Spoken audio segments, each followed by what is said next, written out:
یہ ساری تعریفات میں سے دو قید بیان کی گئی ہے. پہلی چیز کل امر احدث فی الدین، ہر وہ چیز جو دین میں نہیں نکالی گئی.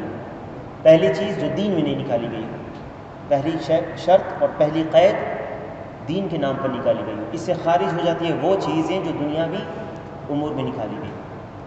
دنیاوی امور میں جو نئی چیز نکالی گئی ہے وہ اصل اس کی یہ ہے کہ وہ جائز ہے اور مباح ہے. ابھی آئے گی دلیل اس کی دلیل آئے گی. یہ اس چیز کا رد ہے جو لوگ کہتے ہیں جب آپ ان سے کہتے ہیں عید میلاد النبی مت مناؤ، کیونکہ عید میلاد النبی کی کوئی دلیل نہیں، اللہ کے نبی صلی اللہ علیہ وسلم کے وقت میں نہیں ہوتا تھا. تو وہ آپ سے کہتے ہیں کہ گاڑی پر بھی مت چڑھو، کیونکہ گاڑی بھی اللہ کے نبی کے وقت میں نہیں تھی. لیکن ان بدعقلوں کو یہ نہیں پتہ ہے کہ دونوں میں فرق ہے. ایک امور دین ہے، ایک امور دنیا ہے. اور اللہ کے نبی صلی اللہ علیہ وسلم بلکہ شریعت نے تفریق کیا ہے دونوں کے بیچ میں. شریعت دو مختلف چیزوں کو، یہ قاعدہ ہے، شرعی قاعدہ ہے، اس چیز کو اچھی طرح یاد رکھو. شرعی قاعدہ ہے دو مختلف چیزوں کو ایک جیسا نہیں کرتی، اور دو ایک جیسی چیزوں کو مختلف نہیں کرتی. اس کا اعتبار مختلف نہیں ہوتا ہے. بات سمجھ میں آ رہی ہے؟ دو مختلف چیزیں ہیں، ایک دنیاوی امور ہے، ایک دینی امور ہے. کیوں؟ کیونکہ دلائل سے تفریق پتہ چلتی ہے. ابھی آئیں گے آگے دلائل، کیا دلائل ہیں جس سے یہ فرق پتہ چلتا ہے. تو علامہ البانی کہتے ہیں کل امر احدث فی الدین، ہر وہ چیز جو دین میں نکالی گئی نہیں ہو.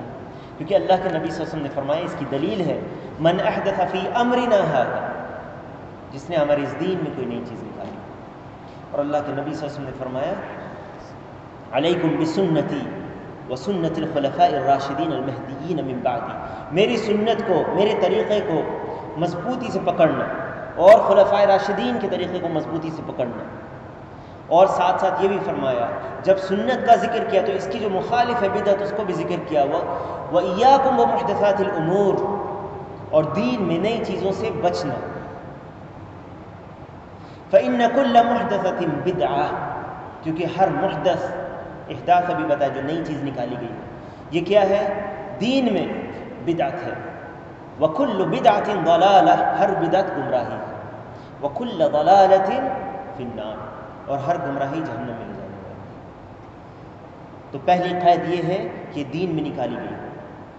اور دوسری قید یہ ہے کہ اس سے مقصد اللہ کا تقرب حاصل کرنا ہے، اللہ کا تقرب حاصل کرنا ہے. یہ دو قید اگر ہے تو یہ بدعت ہے. اگر مقصد اللہ کا تقرب حاصل کرنا نہیں ہے تو یہ دنیاوی امور ہے. دنیاوی امور سے کیا آپ، کوئی ایسی دنیاوی امور ہے جس میں آپ دنیاوی امور میں بہت ساری چیزیں آتی ہیں، جیسے عادت کے طور پر کچھ کرنا. مثال کے طور پر کسی عبادت سے کوئی چیز اگر جڑی رہتی ہے تو اس کا بھی عبادت کا حکم ہوتا ہے. جیسے نماز کے بعد، باجماعت نماز کے بعد اذکار، یہ عبادت ہے. اگر اس اذکار کی جگہ اگر کوئی دعا اجتماعی کرتا ہے، جیسے پچھلے درس میں بتایا، تو یہ بدعت ہے. کیوں؟ کیونکہ یہ دین میں نکالی بھی نہیں چیز ہے. یہاں پر یہ محل ہے دوسری عبادت کا، ٹھیک ہے.